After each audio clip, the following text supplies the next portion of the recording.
Colin Kaepernick signed a new contract this week. He's been quite in the news. $61 million 4-year deal that on paper sounds very, very good, but there are a lot of interesting twists and turns in this contract that deal with what happens if he gets hurt and who really benefits from that, him or the 49ers. And we'll discuss that with Frank, who not only is an expert in insurance, but an expert in dealing with NFL contracts, which he's done many before.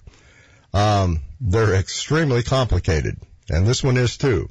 You know, as all of us listen to what's reported as the largest quarterback guaranteed contract in history, you know, I think that was a little surprising in light of how he struggled last year. Obviously, the year before that comes in, takes the 49ers very, very far, and now we look at a headline that says $61 million. The real twist in this contract is that he, out of his own pocket, had to go out and buy a specialty disability policy that protects him from career-ending injury, and he's not the beneficiary, Gary. He didn't take the coverage out for himself. He had to, as part of this contract, take that $20 million policy and pay the premiums on it to insure the 49ers. That is different. What kind of premium do you think we're talking here?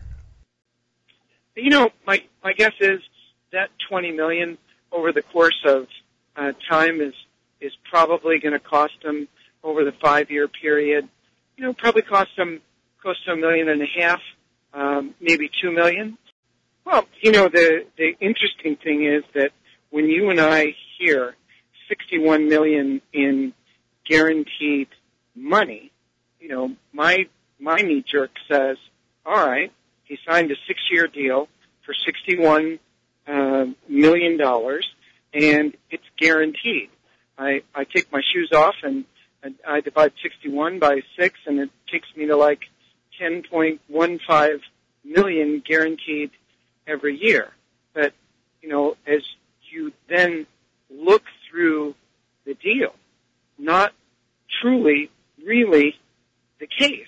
And for quarterbacks that are coming out, you know, the consensus, or at least the buzz around the league, is when was the last time that anybody's ever taken out insurance as a player that doesn't insure you, but reimburses the team if you've got a career-ending or season-ending injury?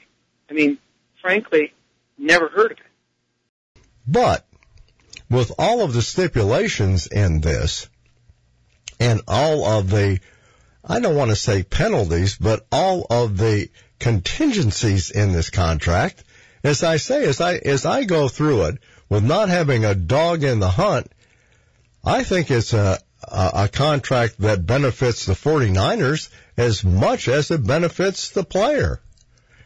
Well, it's interesting because, you know, if I'm the team, and whether it's baseball or whether it's football, you know, football is different because, you know, it's only the guaranteed money that you're assured of.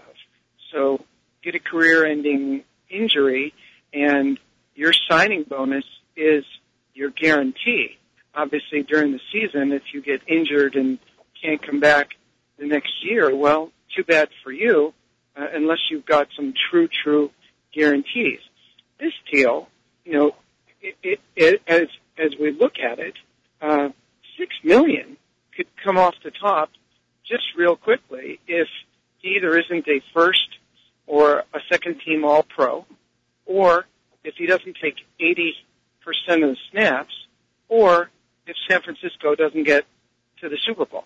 So take $2 million off the table, just if those contingencies aren't met.